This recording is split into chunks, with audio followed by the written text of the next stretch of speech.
All right, good morning, everybody. Super excited to be here and talking all things unpacking the token acquisition vehicle meta. A very hot topic, feels like everything's talking about right now. So super excited to be here. Very excited to be joined by this esteemed panel. We got Dan Kang from DeFi Dev Corp. We got Tom Lee from Fundstrat and David Greider from Finality Capital. Very excited to have you guys here. Feel free to just introduce yourself, what you do, and why you're so interested in this current meta and what you focus on within it. Yeah, thanks for having us. So I'm Dan Kang, DK.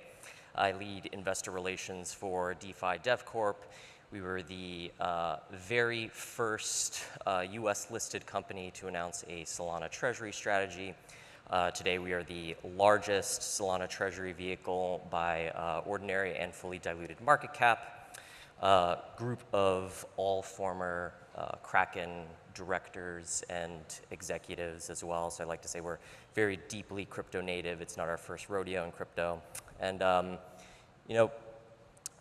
would say my interest in crypto treasury vehicles more broadly probably started, taking a step back. I was a math major, so I got very into crypto back in the day because it was call it fusion between academic and professional interests.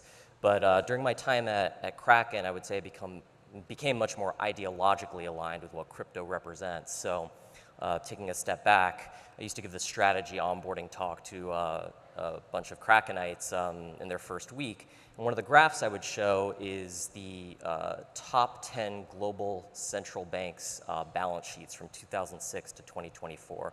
And if you looked at that graph, the total assets on those balance sheets went from, call it $6 trillion to $30 trillion today.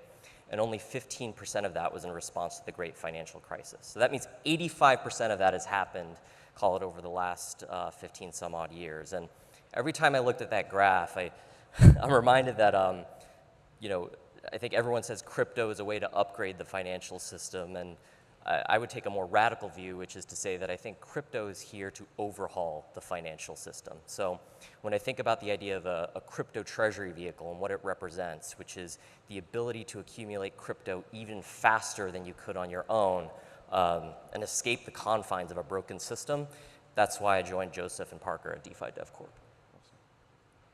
So I'm just going to make comments to add what Dan said, because of course I agree with all the general ideas. I really started to look closely at crypto treasury because of MicroStrategy and Michael Saylor. And for us at Fundstrat, we've been advocates of Bitcoin for over 8 years now.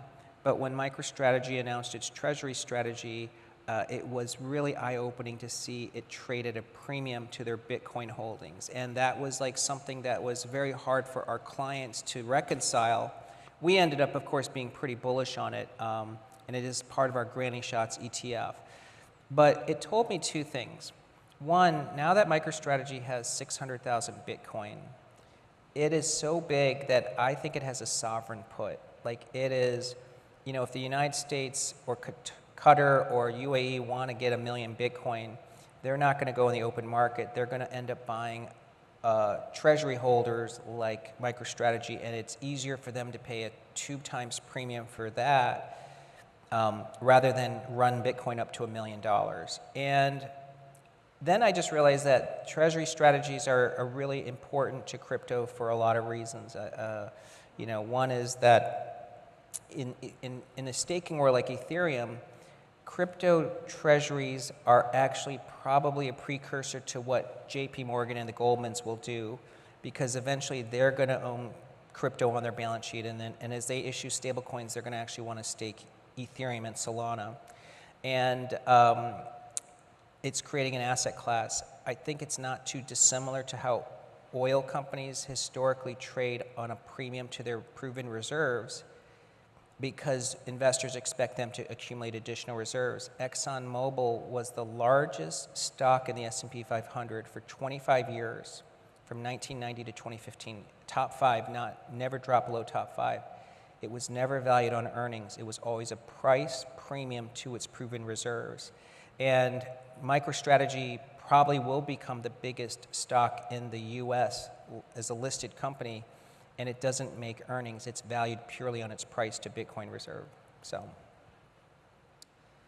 Yeah, I'm David Greider. I'm a partner at Finality Capital, and Finality has a venture fund, and then I run our hedge fund. And as an active fund manager in the liquid space, what's interesting to me about the Treasury acquisition vehicle Meta is that it gives me a lot of new toolkits, a lot of new tools in my toolkit that I can use to invest. And to give you some examples of that, we've owned different things across the cap stack of several of these companies. And for example, in January we wanted to take off a lot of risk. We took about 75% cash because we thought the market was rough, but we didn't want to sit in that risk. So in February we went out and we bought some of the MicroStrategy Stark preferreds, and those were paying us 9%. And then we thought rates could do well, so we got paid to own it, traded up on us because the people were pricing more cuts. Then we had the ability to then go manage risk differently when we got to April and go down to closer to maybe the bottom, but we didn't want to necessarily take on the full volatility.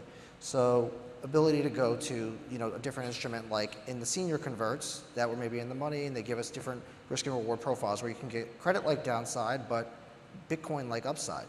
And that traded well. And then we had the ability, you can go out into the equity of MicroStrategy. And then this just exists across these cap stacks of these companies to get different liquid investment opportunities across different currencies. And we've talked about Solana, Ethereum, others. And then obviously we think it's interesting opportunities in the primary market. I was previously head of research at Grayscale, and there's a lot of similarities and differences to some of the prior trades that have run in the past with some of those products. And we can talk about a lot of that, I'm sure, on this panel. Yeah, so it feels like obviously Michael Saylor spearheaded this entire meta that we're in now, and it's always so interesting to see the zeitgeist of crypto shift, and it certainly feels like the zeitgeist at hand right now is exactly what we're talking about. And I'm curious about how you all think about just the why of why has it accelerated so much lately? Has it just been this common realization of just the potential of this new market dynamic? Or is it more so a regulatory thing? Or is it just more so that as we see more traditional institutional capital into the space, they're looking for more sophisticated ways to get exposure to crypto? How do all three of you think about that? Yeah, I would say, look, regulatory certainly catalyzed all of this, but I think a lot of what you're seeing really is a structural response, not so much to access, but really to speed of accumulation. So, there's certainly a batch of institutions, for example, in our case, who are looking for a way to get Solana exposure, and DeFi DevCorp represents, a very familiar way that they can get that exposure. But obviously, with the advent of ETFs and everything, like exposure isn't the only answer for why these vehicles are taking off. So going back to speed of accumulation, one of the things that I think, that Tom just alluded to is this idea that if you peel back all the different layers of the multiple to net asset value, this premium that exists really has to do with people speculating on a company acquiring more of the underlying crypto asset, right? And probably at a faster pace than they could on their own. So if you're a retail user and you go and you buy, let's say on Coinbase, you're obviously paying a fee.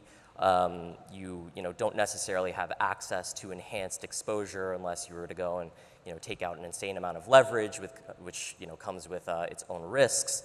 And then, of course, there's, in our case, the staking component that gets thrown on top of it. So there are multiple ways that I think these vehicles can help their shareholders accumulate more of the underlying asset on a per-share basis over time. And as we've stated, our goal is to grow SOL per share to infinity, or as I like to say, just as much as the market will allow us.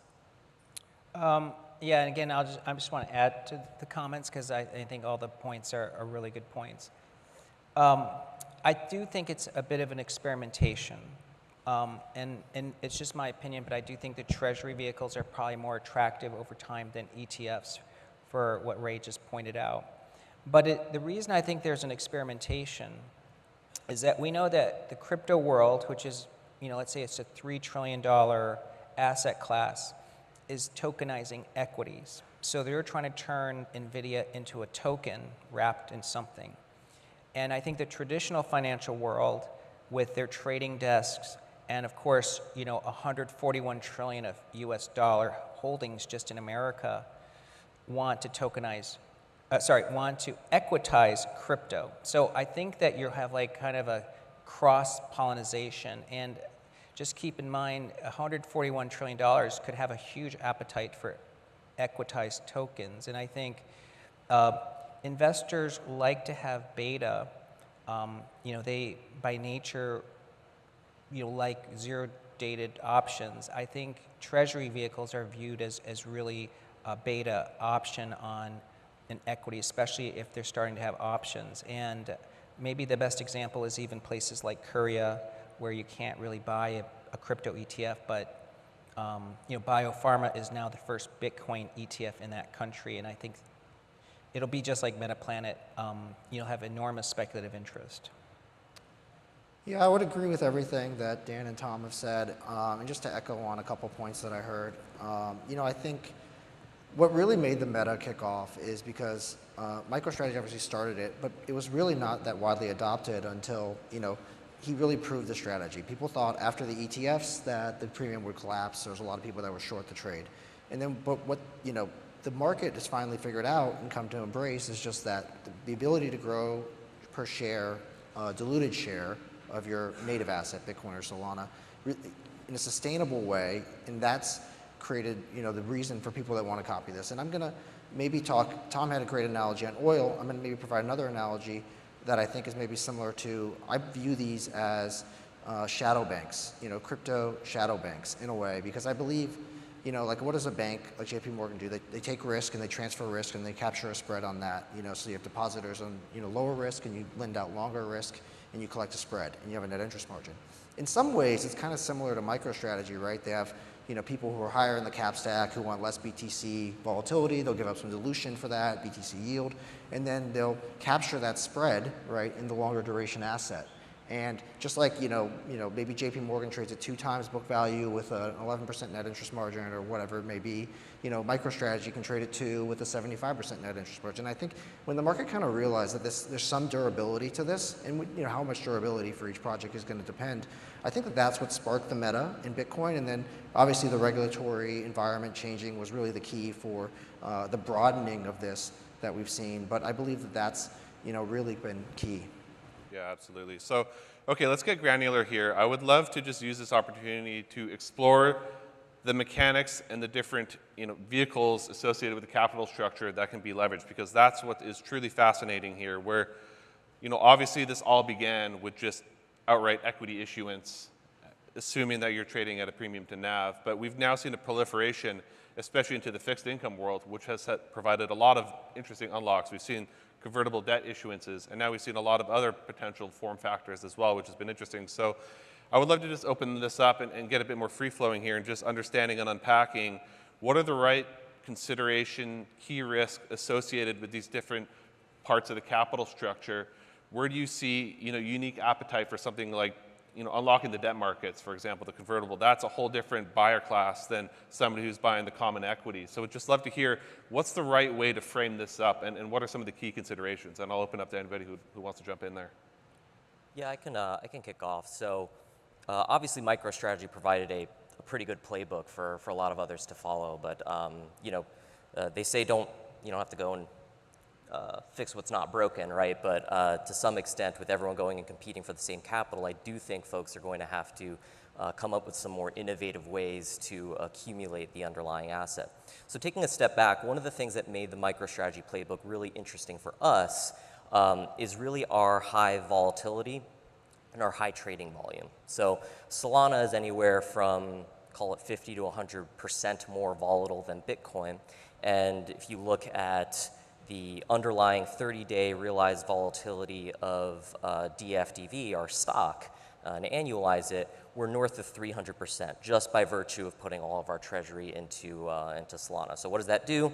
All of the people who were attracted to MicroStrategy for monetizing volatility, the convertible ARB guys, the options traders, we feel we can essentially plug that same demand. And I would actually even posit that our value proposition will increase over time across that capital structure, being able to dial up and down flavors of volatility, because Bitcoin is in secular volatility decline.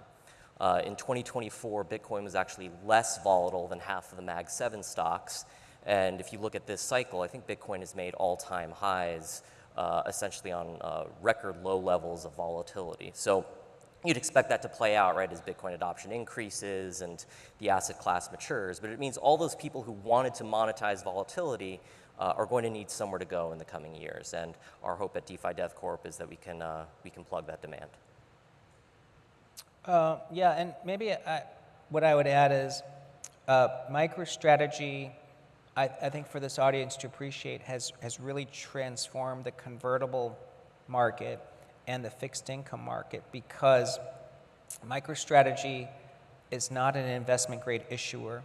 In fact, I think that they may be below junk rated, but their bonds and convertibles were the best performing and most liquid convertibles and debt instruments last year. So that means for a fixed income fund desperate for performance when there's almost no opportunity to generate alpha, the ones that were long MicroStrategy were actually the star performers. So he has now unlocked a market and really is now like the premier Mag 7 of the convert world and the debt world, and that does mean that there's room for more than one issuer. So hopefully, like DeFi Dev Corp becomes a big player in that market.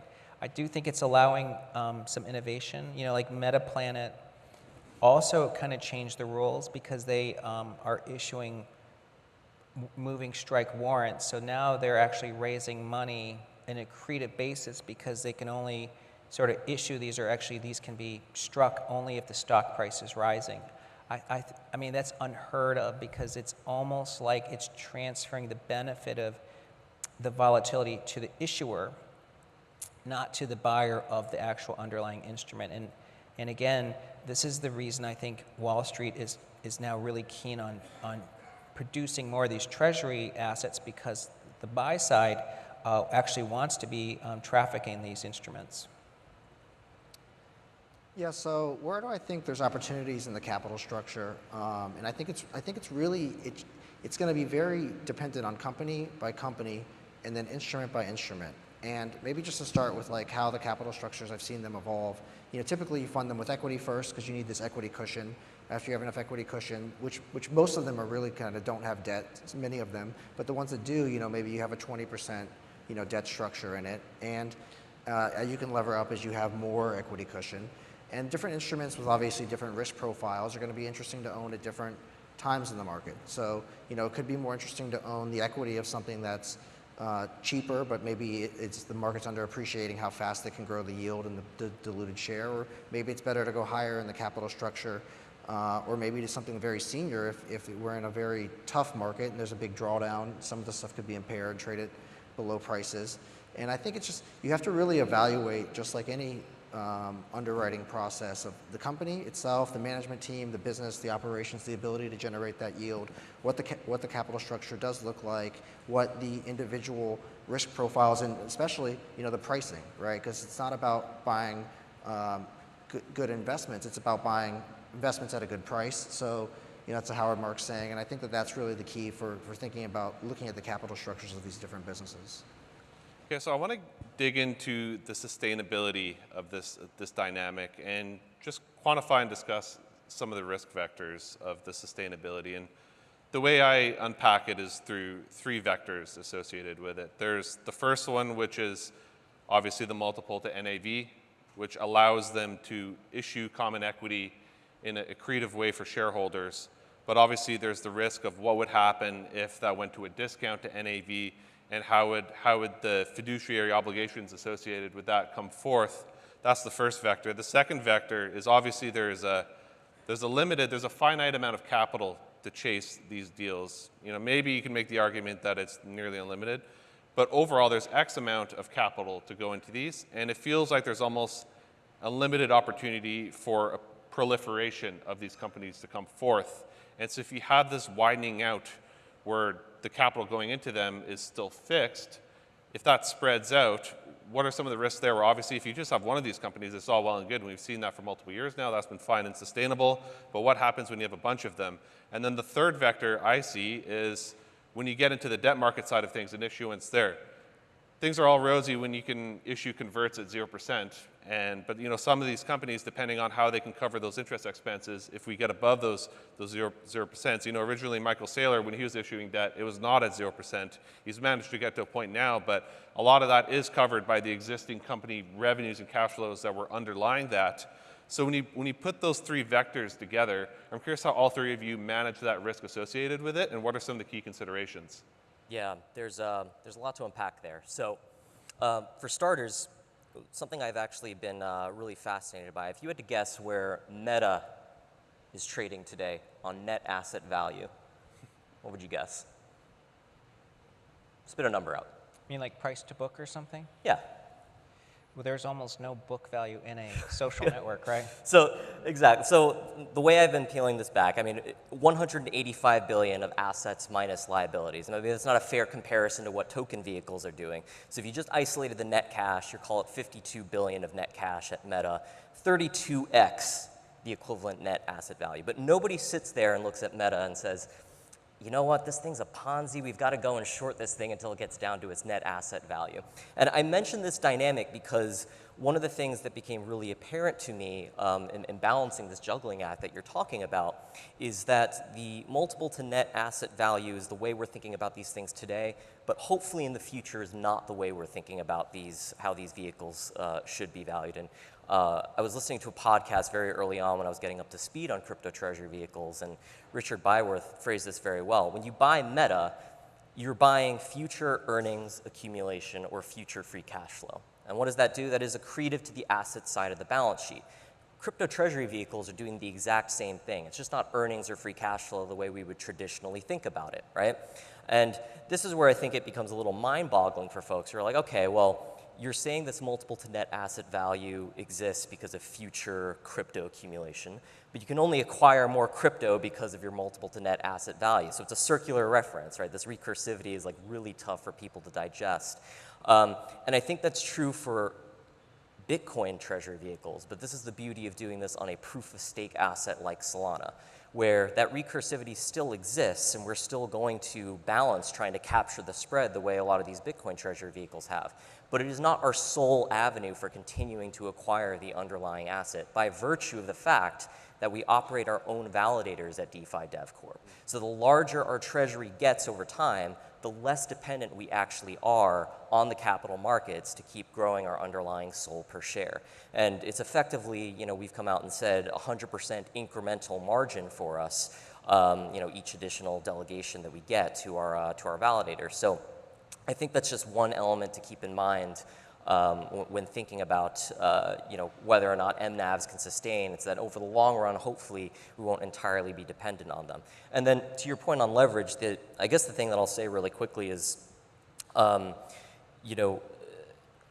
think there's this view that, if you go and you take on like a ton of leverage, it suddenly means everyone's going to blow up, like really bad things are going to happen. And I think the structure of the leverage actually really matters a lot, which is to say, if you go and you take on 4-year, 5-year debt, something that enables you to survive a market cycle, right? It's unsecured, it's not tied to your assets, you're not going to get margin called. That may actually be a better structure than going and taking short-term debt that is secured in small amounts where you could get margin called and or, potentially be a forced seller of your underlying assets. So, we're going to be very thoughtful at DeFi Dev Corp about our debt issuance and make sure that, our debt to equity isn't going to balloon to some insane amount. But really what matters is the underlying structure to make sure that we can survive a bear market. As I like to say and paraphrase our old chairman at Kraken, he had this great quote, and I think it very much applies to us. We owe it to our shareholders not to be an easy kill. Yeah, and I might just add 2 observations. One is just a practical observation. If some of these treasuries trade at NAV or a discount to NAV, the company obviously has to realize that they can't be issuing equity. But when there's enough treasury companies out there, I think that the ones that trade at a discount get acquired by the ones that are trading at a premium. So I think that there is going to be a consolidation among the Bitcoin treasuries out there where MicroStrategy may find it cheaper just to roll up everything that's trading at MNAV.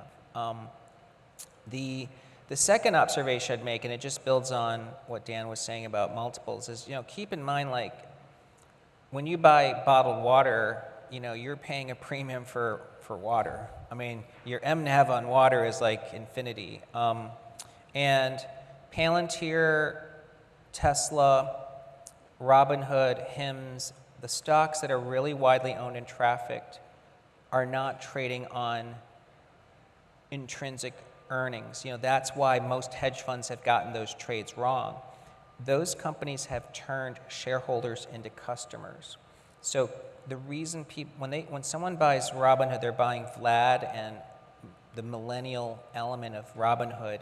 When someone's buying Palantir, they don't care that it's 200 times earnings, because Palantir represents to them the best and most important way to play AI. So I think that the treasury companies, the ones that have the highest MNAV, are the ones that have turned the shareholders into customers. That a shareholder really starts to have belief in the team that's doing it, or it's the way they communicate. So I think it's going to be reflecting execution if some trade at a discount or a premium.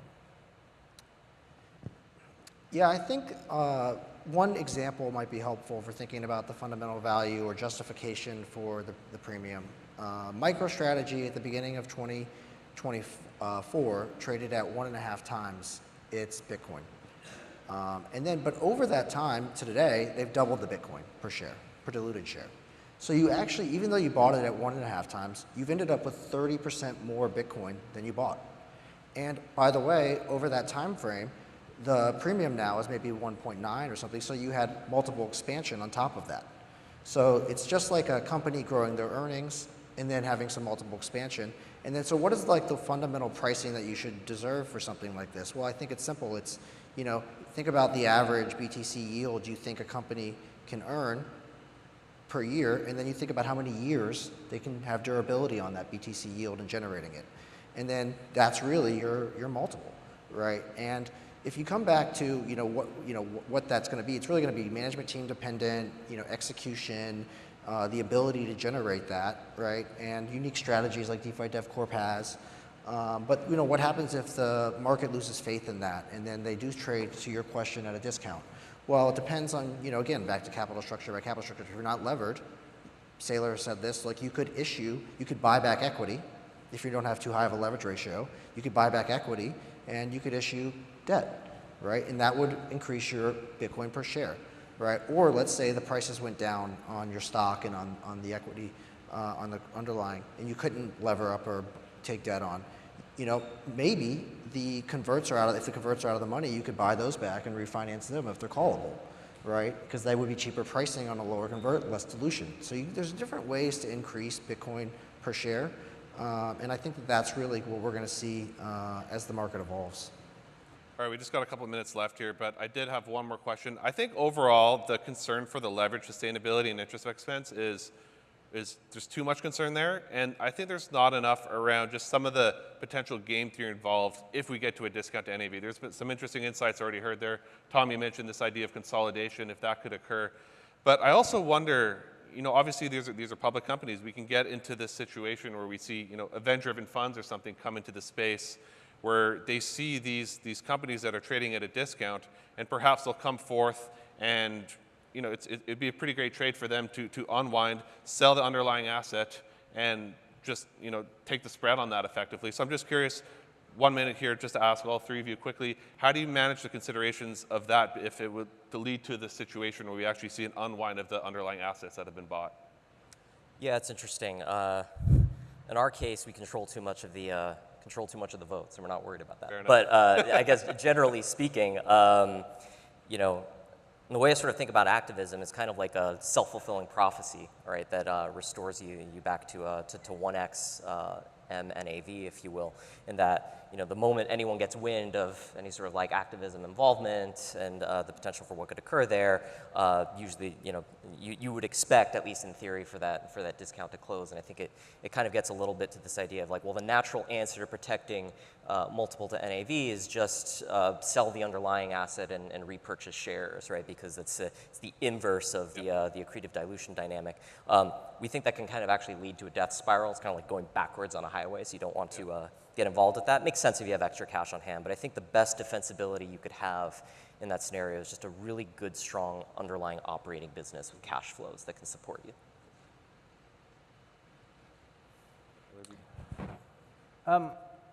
Yeah, I mean, fortunately, no treasury company is facing this situation right now because some may get desperate and sell their treasury and buy back stock, but I'd probably say that is pretty negative signaling. Some might consider borrowing debt, get a credit line to buy back the stock, but as you know, that makes the company vulnerable to funds that would then try to short it to trigger the covenants and therefore a death spiral for the stock. And I think that, ultimately it's going to be about communication because at the end of the day, as an equity holder, you're actually long a token and the ability to acquire more tokens. So you actually have to be bullish on the token. So I think the most important thing to happen is that whatever is held in treasury is something that actually has usefulness and can go up in value. Yeah, so I'll just start with, I do believe several of these will end up going bankrupt, so I'll start with that. But I think maybe the risk of this is maybe overpriced. There's some great data. Coinbase research put out a great chart, and Galaxy a similar chart of the maturity walls, meaning what time, when the debt comes due for the different buckets of these treasury companies. And most of the debt is very far out, several years out in terms of maturity that it would need to be refinanced. So I don't think you're coming to some imminent situation where you're going to have a liquidity crisis in that respect. And the other point is that most of the debt is generally covenant light, which means that for a lot of it, even if you maybe fall below NAV, for some of these, you really might not trigger an event that would force the selling. So I think that those are probably like the key considerations that I think maybe should ease folks' risks on that front. Awesome. All right, that's all the time we have. Give it up for our panel.